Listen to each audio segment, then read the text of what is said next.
নমস্কার বন্ধুরা, আমাদের পশ্চিমবঙ্গে বীরভূমে মহাপীঠ তারাপীঠ এমন নাম শোনেননি নেহাত মানুষ সংখ্যা কম আছে। এই মহাপীঠ তারাপীঠে কি করে যাবেন, কি দেখার আছে, কি রয়েছে এবং কোথা থেকে যাবেন আর কি খাবেন আর কিভাবে ঘুরলে সব কিছু দেখতে পাবেন, সব কিছু জানার জন্য আজকের এই ভিডিও। মহাপীঠ তারাপীঠ ভ্রমণে মামসা ব্লগিংয়ে আপনাদের স্বাগত।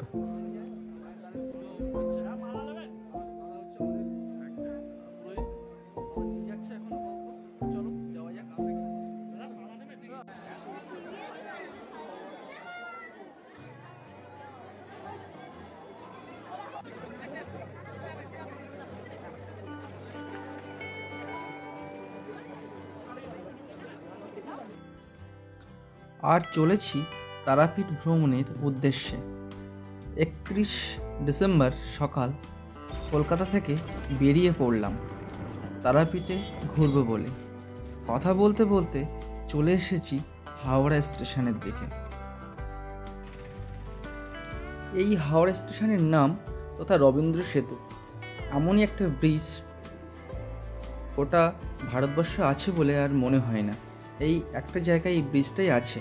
তো আমরা সবাই এক জায়গায় হয়ে আমরা বেরিয়ে পড়লাম তারাপীঠের উদ্দেশ্যে। তো আমরা সবাই একসাথে আছি এবং খুব আনন্দের সহিত আমরা ভ্রমণে চলেছি। 10টা 40-এর ট্রেন কবিগুরু করে আমরা যাব। লাস্ট খেলা এখানে হচ্ছে, লাস্ট চাল 1 2 3 4 লাস্ট খেলা, একটা পাঞ্জা ছক্কা কেটে গেল, যা পাঞ্জা মেনে কেটে দিল আমাকে। ভিডিও করা সার্থক, ভিডিও করা সার্থক। আমরা সবাই মিলে আনন্দ করতে করতে এবং খেলতে সময়টা কখন যে 4 ঘন্টা চলে গেছে আমরা নিজেরাও বুঝতে পারিনি। তো এখন প্রায় বেলা 3:45 বেজে গেছে। আমরা এখন আইআরসিটিসি ক্যান্টিনে ঢুকলাম। ক্যান্টিনের কিছু খেয়ে এখান থেকে গন্তব্যস্থলে পৌঁছাবো। নমস্কার বন্ধুরা, আমরা এখন ট্রেন কম্পার্টমেন্টে আইআরসিটিসি এখানে ক্যান্টিনে বসেছি। ক্যান্টিনে তো এখানকার থালি সবজি থালি কী কী আইটেম আছে তো আপনাদের সঙ্গে আমি শেয়ার করবো। আর এটা হচ্ছে ঠিক স্টেশনের একদম কাছে, স্টেশনের উপরেই এটা একদম। তো থালিটা আসলেই আপনার সাথে আমি শেয়ার করছি। ভেজ থালি নিয়েছি, থালিটা আপনার সঙ্গে শেয়ার করছি কী কী আছে এখানে। তো এখানে হচ্ছে সাদা ভাত দিয়েছে, স্যালাড, সবজি, ফুলকপি আলুর একটা সবজি, পাঁপড় আর ডাল। তো এইটুকুই হচ্ছে, এটা হচ্ছে 70 টাকার একটা প্লেট। আইআরসিটিসির ক্যান্টিনটা ছিল পুরো স্টেশনের উপরে।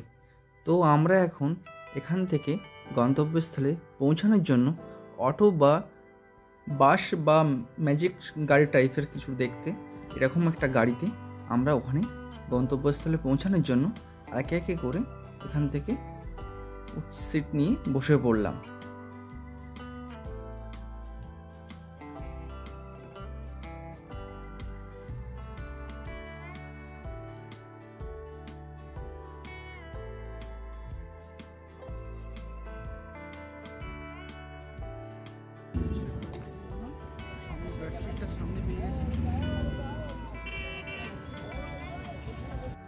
রামপুরহাট থেকে মাত্র 40 টাকায় অটোয় করে চলে আসো তারামায়ের মন্দিরের গেটের সামনে। বেশ কিছুক্ষণ কথা বলতে বলতে ঠিক তারাপীঠের এই যে গেটটা দেখতে পাচ্ছেন, এই গেটটা দেখলেই মনে হবে আমরা তারাপীঠের গন্তব্যস্থলে মাঝামাঝি চলে এসেছি এবং খুব কাছাকাছি। এই যে মন্দিরটা আপনারা দেখছেন, এই মন্দিরটাও একটা ভিডিও করে আপনাদের সামনে দেখাবো। তো কথা বলতে বলতে আমরা এখন চলে এসেছি তারামায়ের মন্দিরের গেটের সামনে। সাধারণ মধ্যবিত্ত প্রাণের জায়গায় এই তারাপীঠ, সেই কথা মাথায় রেখে মায়ের স্বপ্ন আপনারা পেয়ে যাবেন মাত্র 700 টাকায় প্রতিদিন ভাড়া। মায়ের স্বপ্ন হলো এটা একটা হোটেল, আর এখানে নন এসি এসি যদিও এর জন্য আলাদা ভাড়া আপনাকে গুনতে হতে পারে। মায়ের স্বপ্ন বুকিং নম্বর আমি ডিসক্রিপশানে আপনাদের এখানে একটা লিঙ্ক দিয়ে দেবো। সিঙ্গেল বেডের ভাড়া 100 টাকা করে নিয়েছে। যেহেতু আমরা 31 গেছিলাম বলে আমাদের কাছ থেকে একটু বেশি টাকা গুনতে হয়েছিল, কারণ 31 এটা একটা সিজন ছিল আর সবসময় দাম এখানে ওঠাপড়া করে। আর যেহেতু এটা একটা সিজন ছিল 31 জানুয়ারি, সেই উপলক্ষে আমাদের কাছ থেকে একটু টাকাটা একটু বেশি গুনতে হয়েছিল। তো আমি একটু ব্যালকনির দিকে যাচ্ছি, এখানকার ভিউটা একটু দেখিয়ে দেওয়ার ব্যবস্থা করছি। এখানকার ভিউটা খুব সুন্দর ছিল। আর হ্যাঁ, আমি ছাদে উঠেও একটা ভিউ আপনাদেরকে দেখাবো। এখন আমরা যাচ্ছি পুজো দিতে, এখন রাত 6:45 বাজে। তো 6:45 সময় পুজো দিতে গেলে কেমন ভিড় হয় সেটা আপনাদের সামনে শেয়ার করব। তো যাওয়া যাক, এখন ওখানে গিয়ে আপনাদের সামনে শেয়ার করছি। Tata, bye bye. স্নান করে চলে এসেছি মায়ের মন্দিরে। সন্ধ্যে তখন 6:45 কাছাকাছি। উত্তর বাহিনী দ্বারকা নদী পূর্ব পাড়ে অতীত চণ্ডীপুরে আজ হয়েছে তারাপীঠ। যাওয়া হবে ওখানে। বাইরে প্রচণ্ড ঠান্ডা একটু আছে, এখানে ভালোই ঠান্ডা আছে। কিছুটা দূর এগিয়ে যাওয়ার পরেই দেখলাম এখানে ডালার দোকান অনেক প্রচুর লাইন দিয়ে রয়েছে। আর একটা কম্পাউন্ডারের মধ্যে ঢুকে গিয়ে দেখলাম একটা পুরোহিত দাঁড়িয়ে আছে। সেখানে ওদের সাথে একটু কথা বললাম।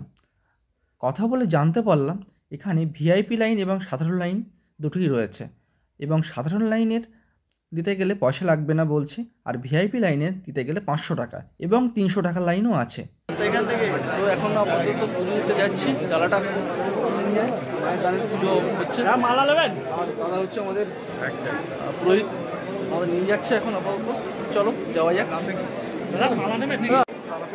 ঢুকলাম।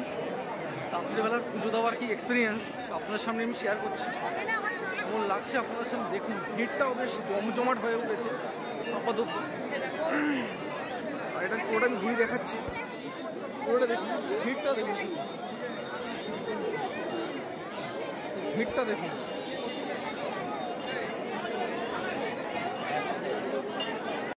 কারো কারো মতে 51 পীঠের এক পীঠ মা সতীর চোখে ঊর্ধ্বে নেত্রী ও মণির অর্থাৎ তারাপড়া সতীর পীঠ নয়, তথা সিদ্ধপীঠ নামে খ্যাত।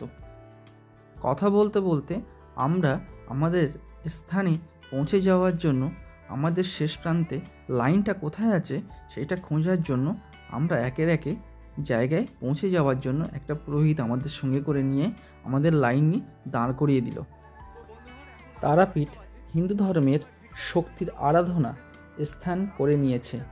ঋষি বশিষ্ঠদেবের জন্য বশিষ্ঠদেবের বহু বছর ভারতের বিভিন্ন সাধন পীঠে সাধনা করেছিলেন। মা আদিশক্তির আদি দর্শন পাওয়ার জন্য এমনকি শক্তিরূপে কামাখ্যাতেও সাধন করেন। তবুও তিনি আকৃতকার্য হন। অন্তত আশাহত হয়ে বশিষ্ঠদেবের কামরূপে ত্যাগ করে বীরভূম দ্বারকানাথের তীরে ধ্যান শুরু করেন। তার মা বশিষ্ঠদেবের মন্ত্র ভুলের কথা জানান। সংশোধিত মন্ত্রে তপস্যা করার পর মা বশিষ্ঠদেবেরকে আদিরূপে দেখা দেন এবং শিলামূর্তিতে পর্যবশিষ্ট হন। এই শিলামূর্তি বর্তমান রূপে পূজা হচ্ছে।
মেরে না দেয়, আমি সেই চিন্তা করছি। তুমি বললাম মেরে না দেয়,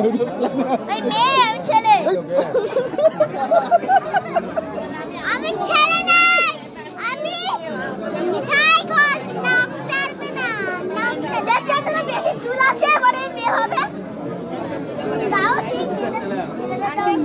হচ্ছে।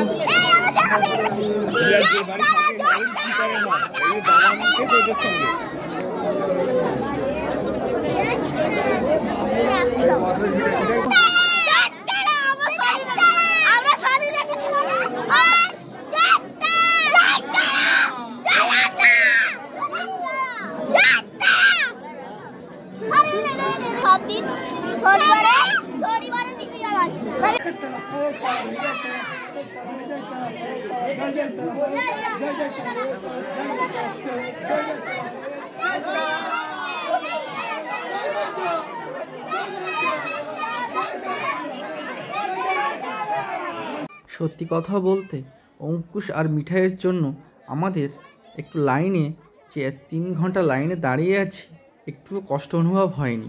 ওরা আমাদেরকে সাথে এত সুন্দরভাবে মিশে গেছে যে আনন্দই শুধু করে গেছে আমাদের সাথে।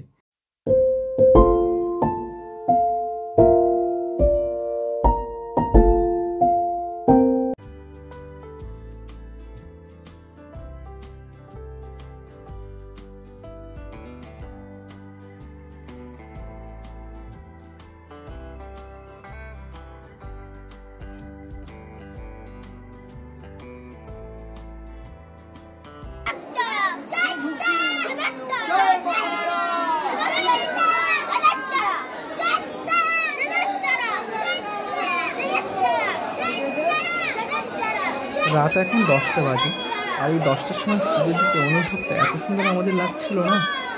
রাত এখন 10টা বাজে, ঠান্ডাটা বেশ ভালোই ছিল, তার মধ্যে দিয়ে আমরা পুজোটা দিয়েই উঠলাম। আর সবার সাথে মোটামুটি বেশ ব্রাহ্মণদের সাথে বেশ ভালো পরিচয় হয়ে গেছে আমাদের।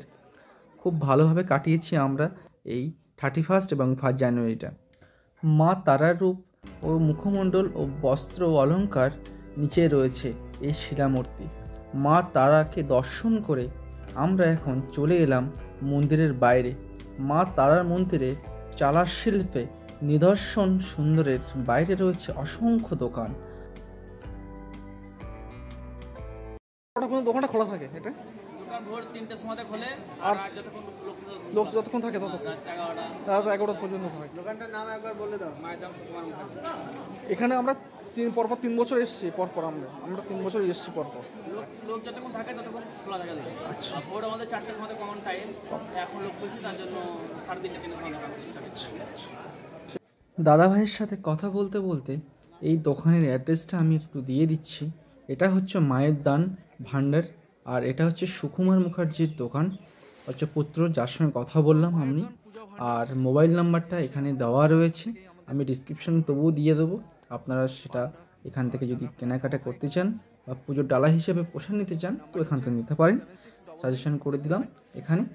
আর এখান থেকে আমরা এবার চলে যাব, ঘুরতে ঘুরতে চলে এসেছি তারাপীঠের কাছে উল্লেখযোগ্য মহাশ্মশান। মহাশ্মশানের কাছে অবস্থিত তারাপীঠ মহাশ্মশান তান্ত্রিক আচার অনুষ্ঠান করার জন্য একটি সুপরিচিত স্থান। তারাপীঠের অন্যতম আকর্ষণ বামাচরণ চট্টোপাধ্যায় তথা বামাখ্যাপা তন্ত্রধর্মের তার স্থান। প্রশ্নতথিত উচ্ছ্বাসিত তাকে ঘিরে যেমন অবহিত হয়েছে বাংলার তন্ত্রচর্চার একটি বড় অধ্যায়, তেমনি তিনি কেন্দ্রবিন্দু হয়ে রয়েছেন অসংখ্য কিংবদন্তিতে। তারাপীঠ মহাশ্মশানের রয়েছে তারামায়ের চরণ যুগল, সেখানে আপনারা পুজো দিতে পারবেন। আর তারামায়ের পাশেই রয়েছে বামাচরণের বা বামাখ্যাপার সমাধি।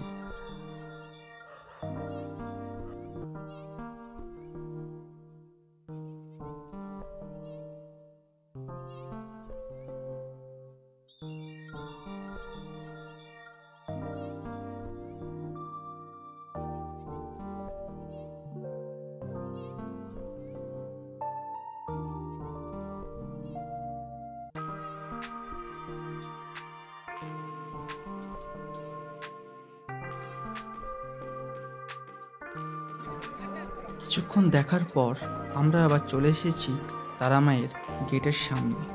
তো এখানে ভক্তদের ভিড় দেখে আনাগোনা ভিড় প্রচুর রকমের রয়েছে।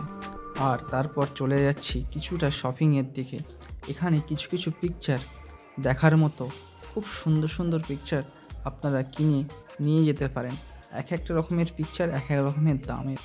অনেকক্ষণ ঘোরাঘুরির পর আনন্দময়ী রেস্টুরেন্টে এখানে আমরা এসে খুব ভালোভাবে আমরা সুস্বাদু খাবার খেতে পারলাম। তাদের মধ্যে ওরা ঘি দিয়ে গেল, আর পালং আলু বড়ির তরকারি, আলু ভাজা, এঁচোড় এবং ডাল।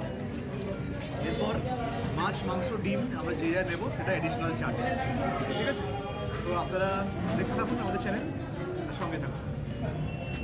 কিছুক্ষণ খাওয়া দাওয়ার পর আমরা এখন চলে এসেছি সাধক বামদেবের ঘাটে। এখান থেকে দ্বারকা নদী খুব সুন্দর দেখায়।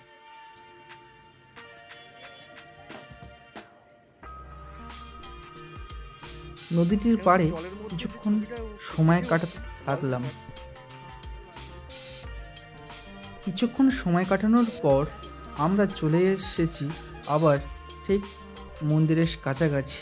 এখানে মন্দিরের কাছাকাছিতে এই যে মাটির ভাঁড়ের চা এত সুস্বাদু খেতে হয়, তো আমরা এখন চাটা খেয়ে দেখলাম খুব সুন্দর খেতে। চা খাওয়ার পর আমরা আস্তে আস্তে করে মন্দিরের দিকে এগিয়ে গেলাম। তারপর এখানে কিছুটা দর্শন করার পর আবার যে যার মতো জায়গায় ফিরে গেলাম। তো বন্ধুরা, এই পর্যন্তই আমার ভিডিওটা। আপনাদের কেমন লেগেছে প্লিজ কমেন্টস করে জানাবেন। মামসা ব্লগে আপনাদের স্বাগত, অতি অবশ্যই কমেন্টস করবেন। বাই।